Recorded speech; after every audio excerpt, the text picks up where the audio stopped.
کہ کیسے کیسے مولا کے شیعہ تھے اس زمانے میں اور انہوں نے کس طرح مولا کی ولایت کو مانا تھا.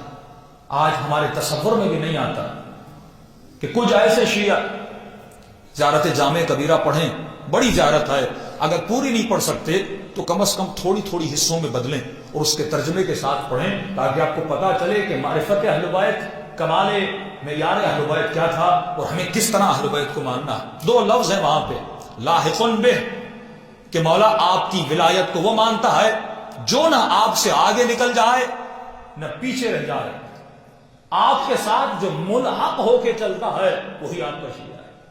یعنی اگر تھوڑا پیچھے رہ جائے یہ بھی مقام شیعہ سے ہٹ جاتا ہے، اگر تھوڑا آگے نکل جائے یہ بھی مقام شیعہ سے ہٹ جاتا ہے. وہ شیعہ ہے جو لاحق ہو، بالکل ملازم ہو آپ کے ساتھ. کہ امام رضا فرماتے ہمارے شیعوں کی چند نشانیاں ہیں. ہم اور ہمارے شیعہ کیسے ہیں؟ فرماتے ہم اور ہمارے شیعہ کیسے ہیں؟ فرمایا جیسے سورج ہے اور سورج کی کرنیں ہیں. ہم سورج ہیں، ہمارے شیعہ سورج کی کرنیں ہیں. کرن کبھی سورج سے جدا نہیں ہوتی، وہ نور لیتی ہے، روشنی لیتی ہے سورج سے. یہاں بیچ میں بادل آیا، فاصلہ آیا، کرن کا وجود ہی ختم ہو جاتا ہے. یعنی ایک لمحے کی دوری اہل بیت علیہ السلام سے وجود شیعت کو ختم کر دیتی ہے. پھر امام فرماتے ہم اور ہمارے شیعہ کیسے ہیں؟ فرمایا جیسے تو اور تیرا بدن اور تیرا سایہ ہے. جب تو چلتا ہے تو سایہ چلتا ہے، جب تو بیٹھتا ہے تو سایہ بیٹھتا ہے، جب تو سوتا ہے تو سایہ سوتا ہے.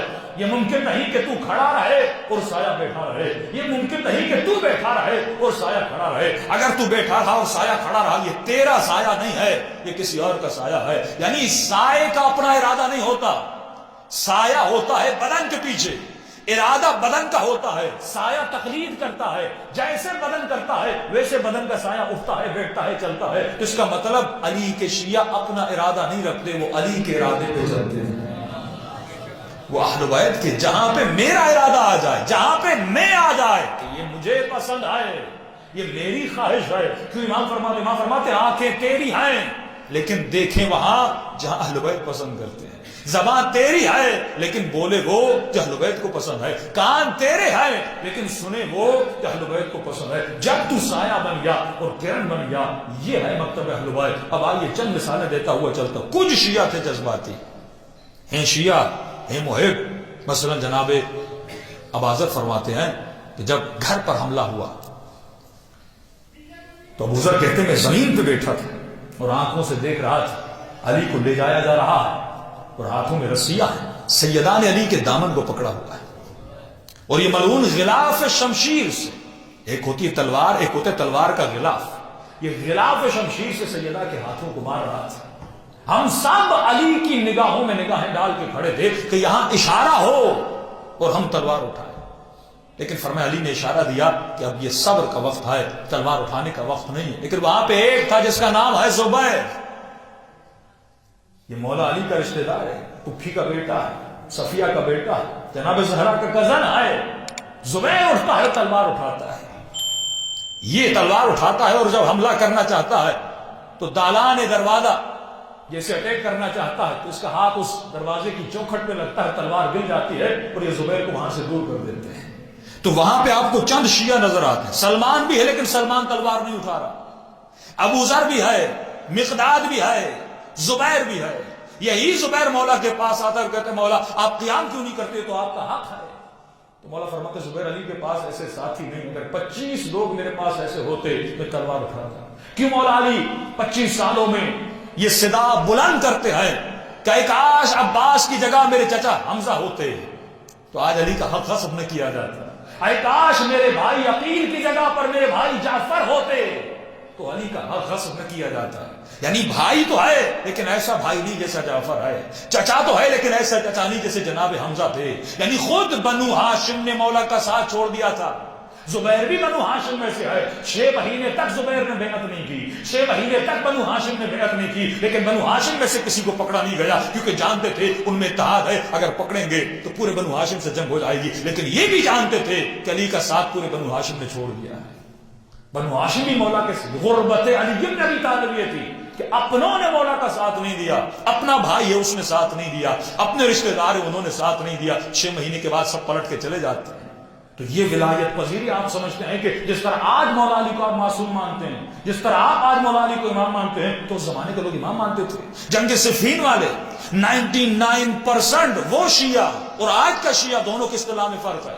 اس زمانے میں شیعہ کس کو کہا جاتا تھا؟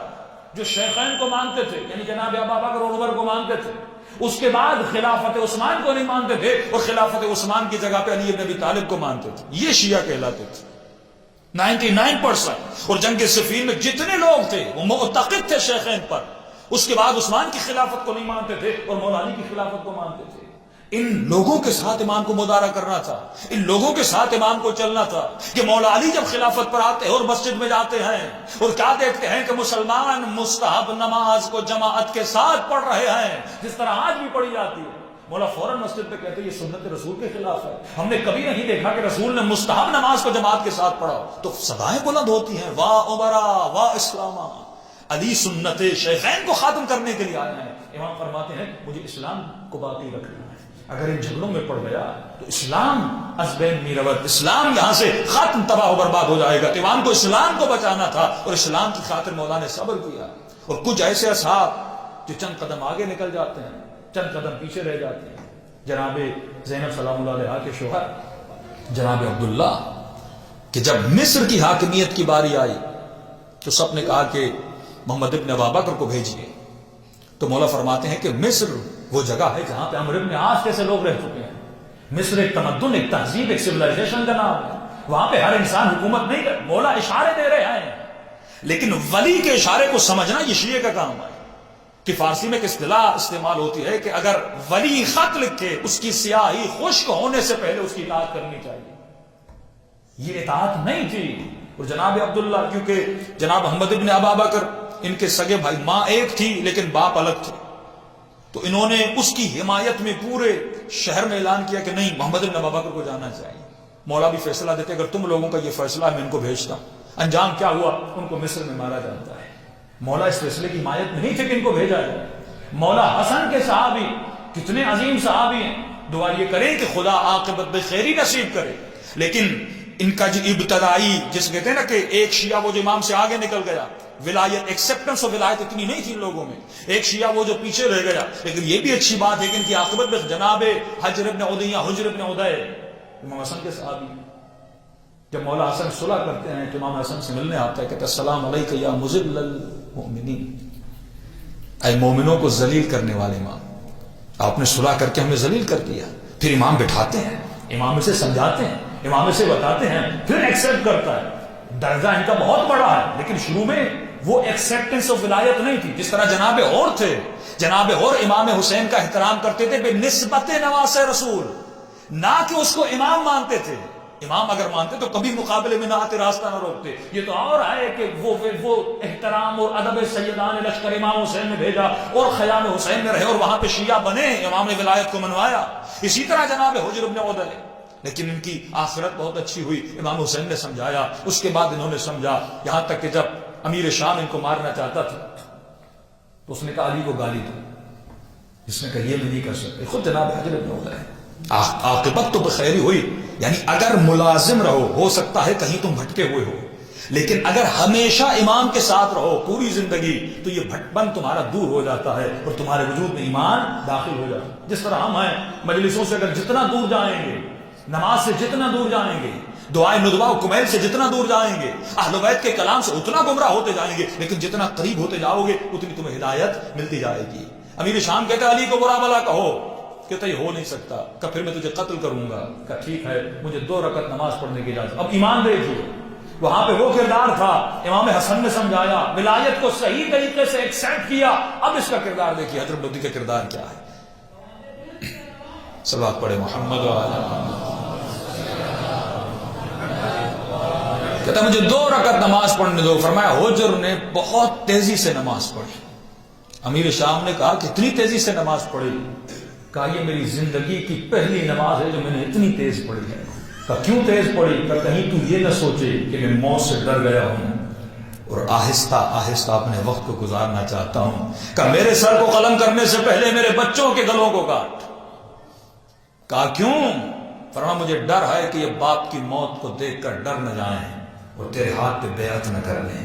تیری میری نگاہوں کے سامنے ان کو شہید کر، بچوں کو شہید کیا جاتا ہے، اس کے بعد حجر ابن حدیرہ کو شہید کیا جاتا ہے۔ ابتدا دیکھیے پھر انتہا دیکھیے، ہم دونوں چیزوں کو بیان کرنے والی قوم ہے۔ ایسا نہیں کہ ہم کسی شخصیت پہ تعصب رکھیں، بھائی پہلا اس کا یہ کردار تھا، آخر میں اس کا یہ کردار تھا۔ اگر یہی غیرت ہر مسلمان کو آ جائے کہ ہاں کچھ لوگوں نے نبی کا پہلے ساتھ دیا تھا لیکن انتہا دیکھو ان کی کیا تھی، لفظ ہے عاقبت بخیری۔ ہم یہ نہیں دیکھتے کہ شروع میں اس میں کلمہ لا الہ الا اللہ پڑھا، سوال یہ ہے جب روح بدن سے نکل رہی تھی اس وقت بھی کردار اچھا ہونا چاہیے۔ پوری زندگی علی علی کرتا رہا لیکن روح بدن سے نکل رہی تھی، اس وقت بھی علی علی کر رہا تھا کہ نہیں، اس وقت بھی کردار اہل بیت میں تھا کہ نہیں۔ اس لیے وہاں فرماتے الامان الامان، اے مومن اس وقت سے امان مانگا کر جب تو گناہ کرے اور خدا نہ کرے کہ اسی وقت خدا تمہاری روح کو قبض کر دے، شیطان ہو کر دنیا سے جائے گا۔ اس لیے فرمایا ہر لمحہ پاک رہا کر، کہیں ایسا نہ ہو تو حالت گناہ میں آئے، تو نگاہ حرام میں آئے، تو کسی ایسے کام میں مشغول ہے جو مخالفت خدا اور مخالفت امام ہے، اور اسی وقت تمہاری روح کو بدن سے نکالا جائے، سیدھا تو وادی برہوت میں بھیجا جائے گا۔ اس لیے فرمایا ہمیشہ حالت وضو میں رہا کر، یہ حالت عبادت ہے۔ ہمیشہ زبان پر ذکر صلوات رہے، ذکر استغفار رہے کہ جب دنیا سے جائے تو خدا کہے یہ ذاکر بن کے دنیا سے گیا، یہ عابد بن کے دنیا سے گیا۔ صلوات پڑھے محمد و آل محمد۔